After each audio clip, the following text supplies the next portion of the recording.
CEO লক্ষ্য করেন যে মাঝরাতে তাদের কাজের মহিলা ময়লা ফেলতে যাচ্ছে। এদিকে সিইওর বোন সারাদিন ধরে নিখোঁজ ছিলেন। সন্দেহ হওয়ায় সিইও তার বাবাকে নিয়ে নিচে নেমে আসেন। সিইও সরাসরি কাজের মহিলাকে জিজ্ঞেস করেন তার বোন কোথায়। সে অস্বীকার করলে সিইও নিজেই ময়লার স্তূপে খুঁজতে শুরু করেন এবং একটি আবর্জনার বিনে তার বোনকে খুঁজে পান। তিনি শিউরে ওঠেন এটা জেনে যে কাজের মহিলা তার বোনকে ময়লার সাথে ফেলে দিতে চেয়েছিল।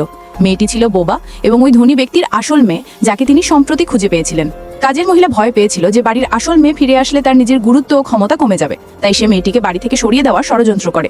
কাজের মহিলা ইচ্ছে করে রান্নাঘরের বিদ্যুৎ সংযোগ বিচ্ছিন্ন করে দেয়। অন্ধকারে মেয়েটি ভয় পেয়ে পালানোর চেষ্টা করলে দেখে দরজা বন্ধ।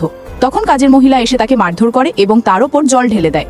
সে আরেকজন কাজের লোককে আদেশ দেয় মেয়েটিকে অত্যাচার করতে। তারা মেয়েটির মাথায় জলের বালতিতে ডুবিয়ে রাখে যাতে সে চিৎকার করে, কিন্তু মেয়েটি তো কথা বলতে পারতো না।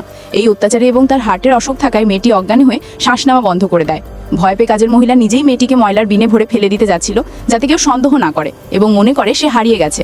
শেষে সিইও সব বুঝতে পারেন। ডাক্তার ফোন করে সত্যিটা জানান যে মেয়েটির হার্টের সমস্যা ছিল।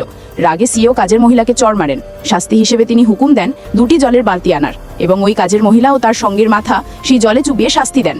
শেষে কাজের লোকটি সহ্য করতে না পেরে সব স্বীকার করে নেয় যে এটা ওই মহিলারই ষড়যন্ত্র ছিল।